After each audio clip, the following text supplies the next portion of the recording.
우리는 인생을 살아가면서 지금까지 참 많은 사람을 만났습니다. 또 앞으로 만나게 될 것입니다. 학창시절 학교에서 많은 친구들, 또 선생님들, 선후배들 만났습니다. 졸업 이후에 직장으로 나아갔을 때 역시 직장 안에도 많은 동료들이 있었습니다. 뿐만 아닙니다.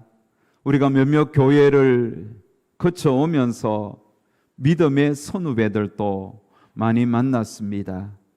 우리 고향에도 또 지금 살아가는 우리 동네 커뮤니티 속에도 많은 사람을 만나고 또 만나게 될 것입니다. 앞으로 얼마나 많은 사람을 만날지 우리는 아무도 모릅니다. 여러분, 페이스북 하시는 분들 페이스북 친구가 몇 명이나 될까요? 여러분이 카톡 다 하시죠? 카톡 하시는 분들 카톡 친구는 여러분 몇 명이나 될까요? 제가 어느 날 제 카톡을 열어보니까 카톡에 연결된 친구가 1000명이 넘더라고요. 그러니까 제 후배는 목사님 1000명은 아무것도 아닙니다. 나는 5000명이 된다고 하더라고요. 참 많은 사람을 만났던 것이죠. 여러분, 저장되어 있는 사람들의 숫자가 몇 명이나 될까요? 우리가 어찌되었든 혼자 살 수 없는 세상, 많은 사람을 만나고 또한 관계하면서 살아갑니다. 그런데요, 이렇게 우리는 많은 사람을 만나고 살아가지만 그 많은 사람들을 이렇게 종합해 보면 세 부류의 사람으로 나눌 수 있을 것입니다. 첫 번째, 나에게 선한 영향을 준 사람들. 두 번째, 나에게 악영향을 준 사람들. 그리고 세 번째, 별다른 영향을 주지 않았던 사람들. 어떤 분들이 많나요? 아마 대부분 나에게 별다른 영향을 주지 않았던, 그저 지나갔던 사람들이 훨씬 많을 것입니다. 하지만 부인할 수 없는 것은 내가 만났던 사람들 중에 혹은 지금 만나는 사람들 중에 선한 영향력을 끼친 사람도 있고요, 악한 영향을 끼친 사람도 있을 겁니다. 여러분들이 지금까지 선한 영향을 끼치는 사람을 많이 만났다면 여러분의 인생은 행복했을 것입니다. 여러분은 참 좋은 사람으로 형성되는데 그분들의 도움이 컸을 것입니다. 하지만 여러분의 생애 가운데 악영향을 끼친 사람들이 많았다면 그만큼 여러분의 인생은 고달프고 힘겨웠을 것입니다. 오늘 저는 선한 영향을 끼친 사람들에 대한 이야기를 하려고 하지 않습니다. 선한 영향을 끼친 사람들이 많으면 많을수록 좋은 것이죠. 그런 사람이 많을수록 우리는 행복할 것입니다. 문제는 나에게 악영향을 끼치는 사람들, 그들을 우리는 어떻게 대하며 살아야 할 것인지 우리는 오늘 말씀을 통하여 고민하고 또 하나님이 원하시는 방향으로 그들을 대하면서 살아가야 할 것입니다. 사실 우리가 살아가는 삶의 환경 속에서 나에게 악영향을 끼치는 사람들이 우리 주변에 있습니다. 없지는 않습니다. 사람에 따라 많을 수도 있고 적을 수도 있겠지만 분명히 있을 것입니다. 가족들 속에도 있을 것입니다. 가장 가까운 가족이 나에게 선한 영향력을 끼치는 모습보다도 악영향을 끼쳐서 가끔씩은 가족을 좀 떠나고 싶은 분들도 있을 것입니다. 친구들 속에도 있을 것이고 직장 동료들 속에서 직장 또 상사들 속에도 있을 것입니다. 사실 저희 부모님은 참 착한 분들이었습니다. 참 순진한 분들이었어요. 그 시대에 사람들이 대부분 그랬듯 두 분 다 학교 가지 못했습니다. 배움이 없었습니다. 그러다 보니 단순한 분들이었습니다. 특히 저희 아버지는 근심이 많은 분이었습니다. 그래서 늘 얼굴이 수심이 가득했고 주름이 이마에 깊이 패일 정도로 인상을 쓰신 분들이었습니다.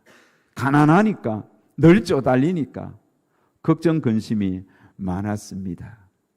그런 아버지를 보면서 우리 어머님은 자주 툭툭 내뱉은 말이 지금도 귀에 생생하게 들리는 듯합니다. 아버지가 인상 쓰면 우리 어머님은 이렇게 퉁명스럽게 내뱉습니다. 짬보 영감, 그만 짜시라고. 그렇게 짠다고 이 문제가 해결됩니까? 이러면서. 어느 날 제 아내가 비슷한 말투로 저에게 말을 합니다. 여보, 그 모습 그대로 거울 보세요.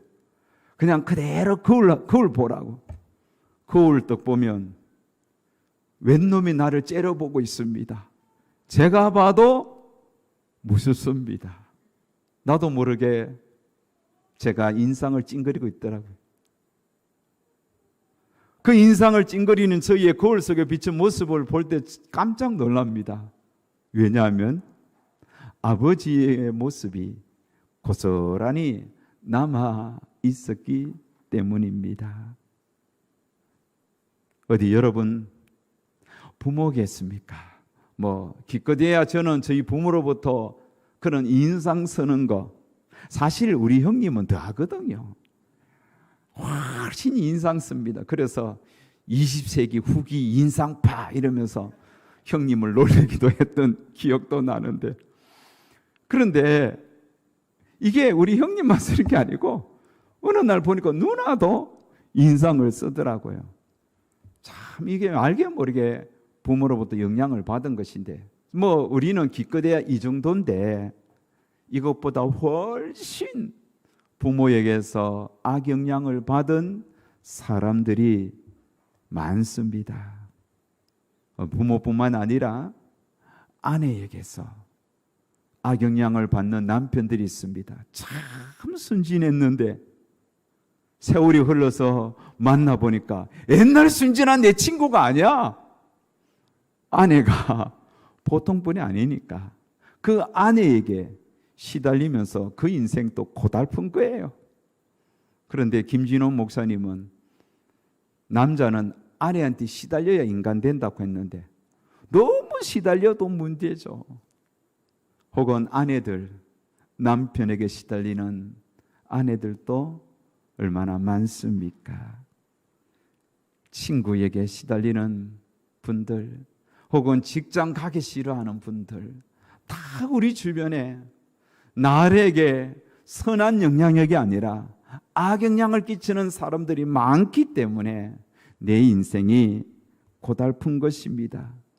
자, 여러분 오늘 말씀을 들으면서 한번 생각해 보십시오. 지금 현재 내 삶의 현장에서 나를 힘들게 하는 사람이 누구인지, 여러분을 괴롭히는 자가 누구인지 생각하면 생각할수록 막 분이 나고 막 치가 떨리게 하는 그런 분이 누구인지요.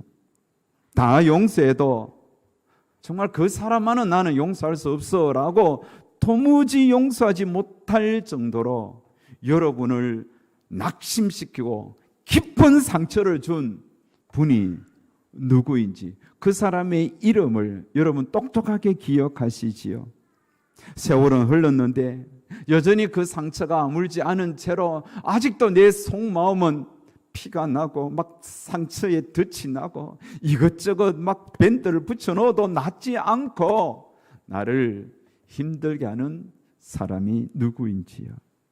자, 오늘 성경 말씀은 오늘 그런 우리들을 향하여 명령을 내립니다.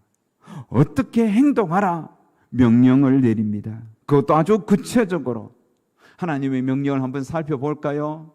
14절 말씀에 보면 너희를 박해하는 자를 축복하고 저주하지 마라. 이야, 이거는 삼키기 힘든 알약과 같아요.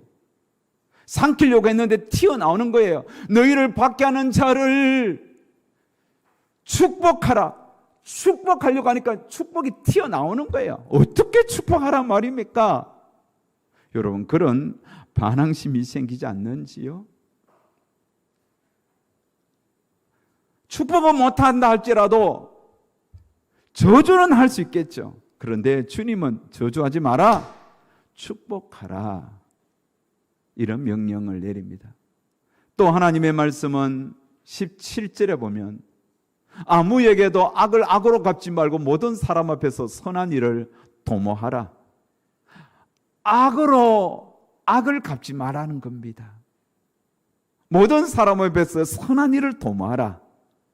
이건 또 무슨 말씀일까요? 악은 악으로 갚아야 속이 시원하지. 어떻게 선한 일을 그에게 도모할 수 있단 말입니까? 이 명령도 사실 실천하기가 참 불편한 진실입니다. 18절에도 말씀하죠. 할 수 있거든 너희로서는 모든 사람과 더불어 화목하라. 다 화목할 수는 있어요. 하지만 그 사람은 화목할 수 없다라고 생각되는 그 사람과 주님은 화목하라, 이렇게 명령합니다. 이 명령 또 역시 참 힘겹습니다. 또 20절에도 말씀하죠. 내 원수가 줄이거든 먹이고 목마르거든 마시게 하라. 여러분에게 원수가 있습니까? 그들에게 밥 사주라고, 그분에게 귀한 음료, 좀 값비싼 음료 사주라고 여러분 할 수 있겠습니까? 정말 14절, 17절, 18절, 20절 그 어느 말씀도 실천하기가 쉽지 않습니다. 정말 손절하고 싶은 사람인데 어떻게 그에게 선을 도모하고 그에게 먹을 것을 마실 것을 주고 그와 더불어 화목할 수 있단 말입니까? 어느 교회에 오늘 저와 비슷한 설교를 한 목사님이 계셨습니다. 우리가 세상 살다 보면 이쁜 사람도 있고 또 미운 사람도 있을 것입니다. 여러분, 미운 사람, 없는 사람 손들어 보세요. 아무도 손들지 않는데 뒤쪽에 앉아서 꾸벅꾸벅 졸던 어떤 할머니면 손을 번쩍 듭니다. 할머니 미운 사람 아무도 없냐고. 많았는데 다 죽었어. 다 죽었어. 여러분에게 미운 사람들, 여러분을 힘들게 하는 그 사람들 다 죽을 때까지 기다릴 수 있겠습니까? 기다리다가 우리가 죽을 판인데요. 그러니 성경은 미워하지 마라 하니까 이 시점에서 그 문제를 해결해야 하는 것입니다. 주님은 우리가 실천할 수 없는 말씀을 하시지 않습니다. 실천할 수 있으니까 명령하는 겁니다. 우리를 핍박하는 자를 저주하지 않고 축복할 수 있으니까 축복하라 말씀하는 겁니다. 나에게 악을 행한 그에게 악을 악으로 갚지 말고 선으로 갚을 수 있으니까 명령하는 겁니다. 내게 고통 준 그 사람과 화목할 수 있으니까 화목하라 라고 말씀합니다. 손절하고 싶은 그런 원수라도 기꺼이 밥 한 끼 따뜻하게 대접하고 만난 음료로 그에게 섬길 수 있기 때문에 하나님이 명령하는 것입니다. 하나님 우리가 실천하기 힘든 일들을 하라고 하지 않습니다. 그러면 왜 하나님이 이런 명령을 하실까요? 왜 하나님께서 정말 놔두지, 좀 미워하는 사람 미워하고 손절하고 싶으나 손절하고 만나고 싶지 않은 사람 만나지 말고 핍박하는 사람들은 대신 다시 악을 악으로 갚도록 내버려 줘야지. 그게 공평하지 않냐고. 왜 하나님께서 이렇게 정말 생각하면 생각할수록 힘든데 이렇게 명령을 하면서 핍박하는 자를 축복하고 악을 손으로 갚고 모든 사람과 화목하고 그렇게 우리를 그런 미워하는 자에게 성기라고 말씀할까요? 성경 전체를 보면 이유는 분명합니다. 그것은 우리를 악한 자로부터 지키기 위해서입니다. 우리를 악한 자로부터 지키기 위해서. 여러분, 우리는 하나님의 사람입니다. 하나님께서는 자신의 백성들이 악한 자에게 공격받으며 악해지기를 원치 않습니다. 어떤 경우에도 하나님께서는 우리가 하나님의 자녀로서 품위와 하나님의 자녀로서의 어떤 향기를 드러내고 능력을 드러내기를 원하십니다. 하나님의 자녀는 여러분, 그래서 하나님이 책임져 주시겠다는 거예요. 너희들의 원수 너가 갚지 말라는 거예요. 한 번은 이런 일이 있었습니다. 정말 저를 괴롭히고 저희에게 악담하는 사람이 있었습니다. 그래서 제가 저 사람이 나를 악담하는 걸 내가 아니까 못 견디겠는 거예요. 미워서 막 그 사람 보니까 시험에 들더라고요. 그래서 순진하고 착한 제가 찾아가서 당신 나에게 이런 악담을 했지요. 왜 그랬냐고 제가 물었습니다. 저는 그러면 아이고 목사님 미안합니다. 내가 정신 빠졌지. 다 내가 왜 미워했어? 그렇게 사과할 줄 알았습니다. 그런데 그 사람이 화를 내면서 바로 반말하면서 이 양반 미쳤나? 누구한테 들었냐고? 어딨냐고 내 손목을 잡고 누구한테 들어서 막 끌고 가는데 제가 그때 충격을 받았습니다. 그분이 채씨입니다. 최봉희 목사님 아닙니다. 그 채씨인데 그때 나 깜짝 얼마나 충격받았습니까? 그게 언제냐? 2003년도 12월 달에 있었던 일이에요. 얼마나 충격받았으면 날짜까지도 내가 기억하겠어요. 20년이 됐는데 손목을 잡고 가는데 내가 그때 싹싹 빌었으면 미안합니다. 미안합니다. 미안합니다. 내가 잘못 알았습니다. 그때 내가 알았어요. 악을 악으로 갚으면 더 큰 악이 나를 덮치는 거예요. 여러분, 우리는 순진해요. 순진한 우리가 악을 악으로 갚겠다고 나아가 보세요. 더 큰 악이 우리를 공격하고 더 큰 악으로 우리를 삼키는 거예요. 우리 못 이긴단 말이에요. 그래서 주님은 말합니다. 악을 악으로 갚지 말고 선으로 갚아라. 대신 너의 원수는 내가 갚아주겠다. 우리의 원수, 우리를 괴롭히는 원수, 우리를 힘들게 하는 원수, 정말 나는 아무 잘못 없는데 까닭없이 나를 미워하는 자 하나님께서 대신 갚아주겠다. 대신 하나님께서 처리해주겠다. 그래서 오늘 본문 19절 말씀에 그렇게 말씀하죠. 내 사랑하는 자들아, 너희가 친히 원수를 갚지 말고 하나님의 진노하심에 맡기라. 기록되어서 내 원수 갚는 것은 내게 있으니 하나님께 있다는 겁니다. 내가 갚으리라. 주께서 말씀하시느니라. 주께서 갚아주시는 것입니다. 성경에는 원수 갚는 것을 하나님께 맡긴 자들이 여러 나옵니다. 대표적인 사람들 세 사람을 들 수 있습니다. 첫 번째 다윗입니다. 다윗에게 원수가 누굽니까? 여러분, 사울이었습니다. 사울은 그의 장인이 있잖아요. 어쩌면 사울의 그 위기를 다윗이 구원해 주었잖아요. 다윗이 블레셋 장수 골리앗을 물리쳤기 때문에 이스라엘이 살아남을 수 있었죠. 그러면 얼마나 고맙습니까? 그런데 사울은 그때부터 시기가 발동하여 다윗을 죽이기 위하여 끊임없이 창을 던졌습니다.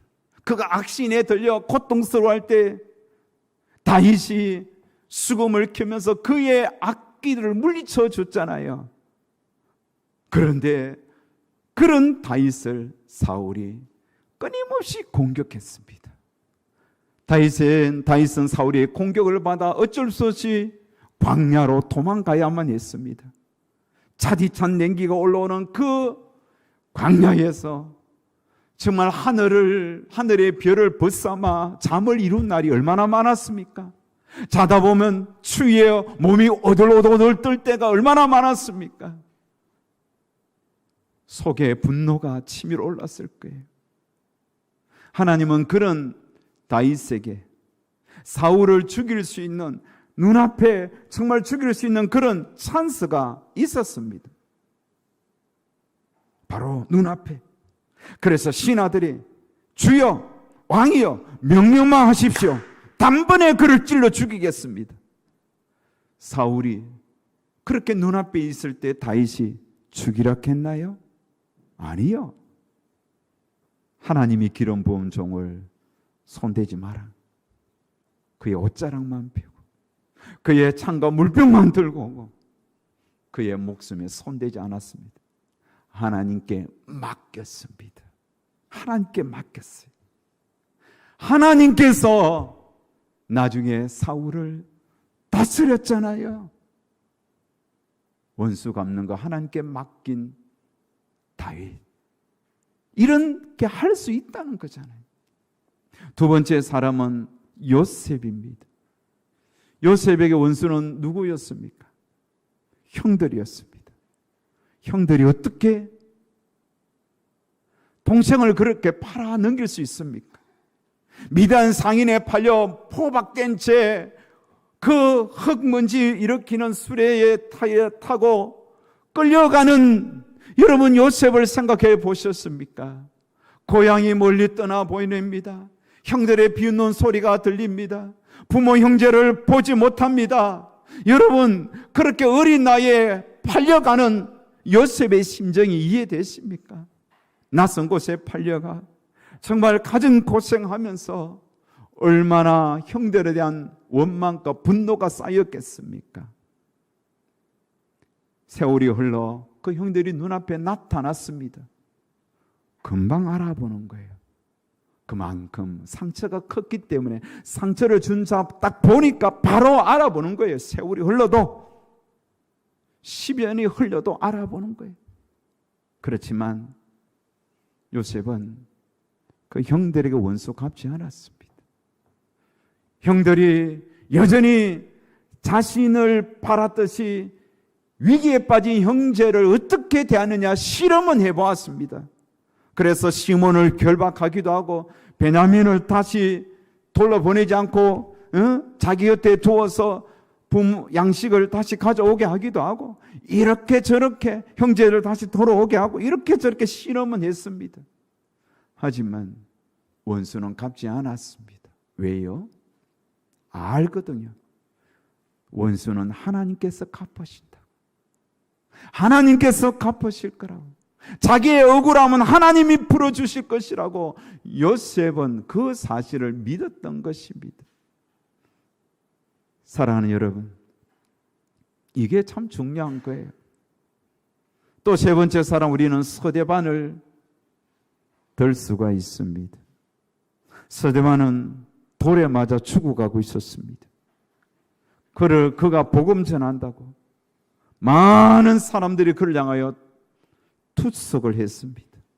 돌에 맞아 온몸이 피투성이 되어 가는 그 시점에 서대반은 오히려 돌을 던지는 그들을 위하여 용서해달라고 하나님 앞에 기도했습니다. 원수 갚는 걸 하나님께 맡겼습니다. 사랑하는 여러분, 이렇게 원수 갚는 것을 하나님께 맡긴 믿음의 인물들이 있습니다. 그런데요, 여러분, 누구보다도 악을 손으로 갚았던 최고봉은 역시 예수 그리스도이시죠.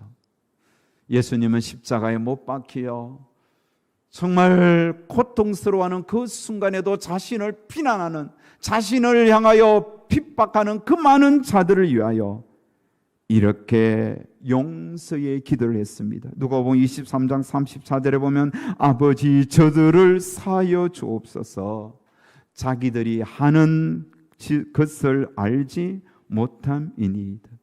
아버지여 저들을 용서해 달라고 악을 손으로 우리 주님은 갚았습니다. 그리고 누구든지 예수님을 믿으면 영원한 생명을 얻도록 은총을 베풀어 주셨습니다. 하나님의 예수 그리스도가 예수 그리스도의 한없는 자비와 사랑이 아니었다면 원수인 우리가 어떻게 하나님과 화목을 이룰 수 있었겠습니까? 그러므로 여러분, 우리는 그 어떤 경우에도 악을 악으로 갚으면 안 되겠습니다. 우리가 우리에게 죄 지은 자를 악을 갚을 때 우리는 다시 악해지는 거예요. 악을 악으로 갚을 때 원수 마귀는 웃으면서 우리를 공격하고 더 악한 죄로 우리를 지배하게 되는 겁니다. 그러므로 하나님께 맡기는 훈련하십시오.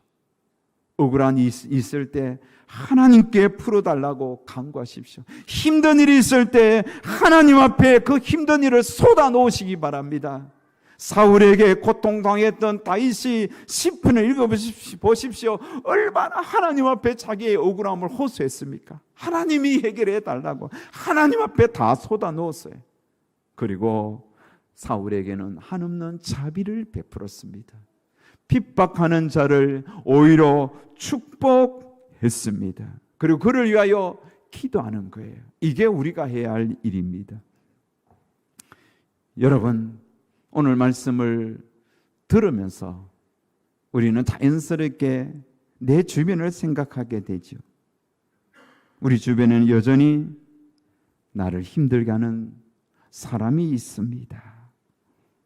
아프게 하는 그런 자들이 있습니다. 남은 그냥 톡 털어버리면 된다 하지만은 정말 가까이 있는 그런 가족, 가까이 있는 친구, 직장 동료, 나를 아프게 하는 그들을 우리가 어떻게 대해야 되겠습니까? 얼굴 보지 않으면 잊을만 한데 늘 봐야 하는데 이 문제 해결해야 되지 않겠습니까? 가끔씩 같은 부모 밑에서 태어난 형제들이 원수처럼 지내는 가정들 저는 여러 보았습니다. 제 집안에도 있었습니다. 정말 부모님 두 분 다 돌아갔으니까 전혀 만나지 않더라고요. 가끔씩 여러분 부모에게 상처받은 자녀들을 봅니다. 그래서 부모를 다시는 만나고 싶어 하지 않는 자녀들도 봅니다. 사랑하는 여러분, 하나님은 오늘 이런 우리에게 단호하게 명령합니다. 누구든 그가 어떤 자든 축복하라. 선으로 갚아라. 화목하라.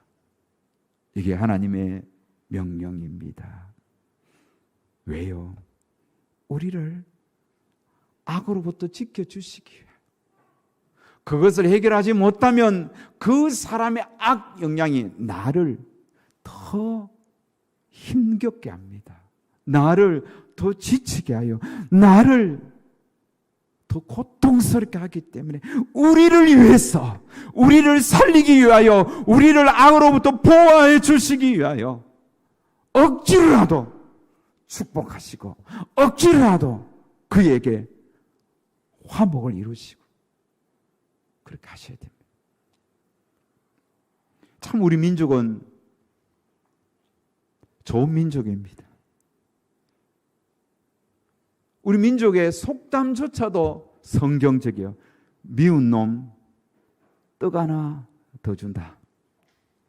미운 분이 있으면 떡 사서 속으로 미워서 떡 하나 더 준다고 하면서 줘봐요.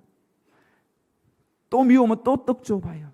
자꾸 떡 주다 보면 미움이 사라질 것입니다. 어떤 며느리가 시어머니가 미워 죽겠는 거예요. 너무 미워서 막 견딜 수가 없어요. 그래서 우리 시어머님 좀 빨리 죽게 할 수 있는 방법이 없냐 물어보니까 인절미 사주래. 인절미 사주고 딱 보니까 안 죽거든. 저 인간 언제 죽냐? 또 다음날 또 인절미 사주니까 또 안 죽는 거예요. 근데 시어머니가 제일 좋아하는 게 인절미야. 시어머니가 인절미를 자꾸 받아 먹다 보니 야가 돌았나 싶었는데 자꾸 받아 먹다 보니 며느리가 이뻐 보이는 거예요. 그래서 가는 곳마다 동네반네 우리 며느리 착하다고 자랑하고, 며느리도 가는 어머니한테 인절미 대접할 때마다 처음에는 이거 먹고 목에 탁 걸려 죽었으면 좋겠는데 안 죽고 나중에는 보니까 어머님이 자기를 잘해주니까 미운 감정이 다 사라지는 거예요. 그래서 인절미 먹으면 죽는다 해서 가르쳐준 분에게 찾아가서 죄송하다고 그거 내가 물리겠다고 하니까 그거 취소한다고 하니까 이미 너를 미워했던 시어머니 다 죽었어. 지금 너의 며느리 시어머니 너를 사랑하고 있지 않냐? 이런 근거가 어디서 나온지는 모르겠지만 검증되지 않는 그런 이야기가 있더라고요, 인터넷에. 여러분 들어보셨지요? 그렇지만 이게 근거는 어딘지 몰라도 일리가 있는 말입니다. 미운 사람 떡 주면 됩니다. 성경적이잖아요. 미운 사람에게 먹이게 하고 마시게 하라. 오늘 설교 끝나고 커피 사주는 분들 유심히 살펴보십시오. 미운 사람은 커피 사줄 수도 있는데 어찌되었든 자꾸 주의 사랑으로 섬기십시오. 섬기면 복이 내게 오는 거예요. 그렇게 우리가 향기 나는 인생이 되는 겁니다. 하나님께서 다 해결해 주실 것입니다.